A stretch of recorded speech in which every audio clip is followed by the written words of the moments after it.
Hi everyone, welcome to my channel. So today I am going to tell you chapter number 2 conservation of momentum class 9.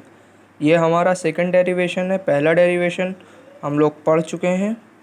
Okay, पहला derivation हम लोग पढ़ चुके हैं। अब second derivation है F is equal to M A का। So इसमें हमको तीन फिगर दिए हुए हैं, before collision, during collision and after collision. इसमें दो ऑब्जेक्ट हैं ए बी और ए बी। इन तीनों के कुछ ना कुछ मासेस हैं M1 एंड M2। इनके मासेस M1 एंड M2 हैं। ओके, सो ये बिफोर कोलिजन का मैं आपको केस बता रहा हूँ। ये बिफोर कोलिजन का केस है। इसमें दो ऑब्जेक्ट हैं सेम साइज़ के, इनका मास M1 और M2 है। ए और बी ऑब्जेक्ट्स हैं, ये ए है ये बी है। ये U1 है इसका मोमेंटम, ये इसका इस U2 है। ओके, ये M1 ये U1 उससे जा रहा है, ये U1 आप जानते होंगे initial velocity, U initial velocity. Okay, during collision में क्या है, आपस में ये दोनों चिपक गए हैं, है ना।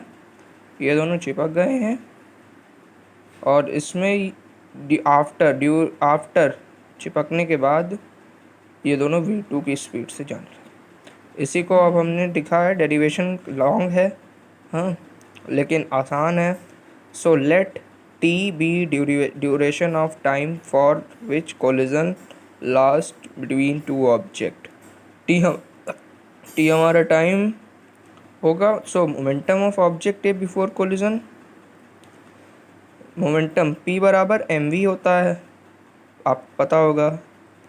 m मास होता है, v हमारी स्पीड होती है। सो momentum of object A before collision m1 u1। इसी तरह momentum of object before collision m2 u2। Total momentum क्या है, अब जैसे हमको पूछा कि एक दो है एक तीन है और इनका टोटल क्या होगा, तो इन दोनों को जोड़ देंगे। इसी तरह इस केस में हमने इन दोनों को, इसको और इसको जोड़ दिया है, जो कि पहला और ये दूसरा आया था। यहाँ तक आपको क्लियर होना चाहिए बात। अब मैं आपको सेकंड केस बता रहा हूँ। Similarly the momentum of object A after collision. अब मैं आपको आफ्टर कोलिजन का केस बता रहा हूँ। M1 V1, इसी तरह B का M2 V2। अब चेंज इन मोमेंटम क्या हुआ, ऑब्जेक्ट ए बराबर M1, ऑब्जेक्ट ए में चेंज क्या हुआ, M1 V1 minus M1 U1। तो इसी तरह ऑब्जेक्ट बी में चेंज हुआ M2 V2 minus M2 U2। इतना क्लियर है आपको। अब हम लोग बढ़ेंगे आगे नेक्स्ट पेज में। ओके, सो अब हम लोग आ गए हैं, है ना। So therefore the rate of change of momentum of object A during collision M1 V1 minus M1 U1 upon time के उसमें, है ना। सो इसी तरह B का M2 V2 minus M2 U2 माइन upon T. So let A B, यानी कि force exerted by B on A, B ने जितना फोर्स एक्सर्ट किया ए पे, उसी तरह force exerted by A on B, A ने जितना फोर्स एक्सर्ट किया बी पे। सो सेकंड लॉ के अनुसार F A B is equal to M1 V1 minus M1 U1 upon time.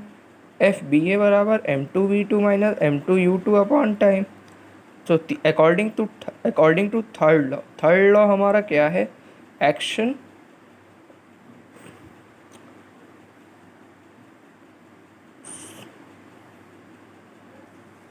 Sorry third law हमारा है, to every action there is an equal and opposite reaction. Okay, so उसी तरह F A B is equal to minus F B A. अब इसमें minus लग जाएगा, है ना, क्योंकि ए बी को बी ए को था।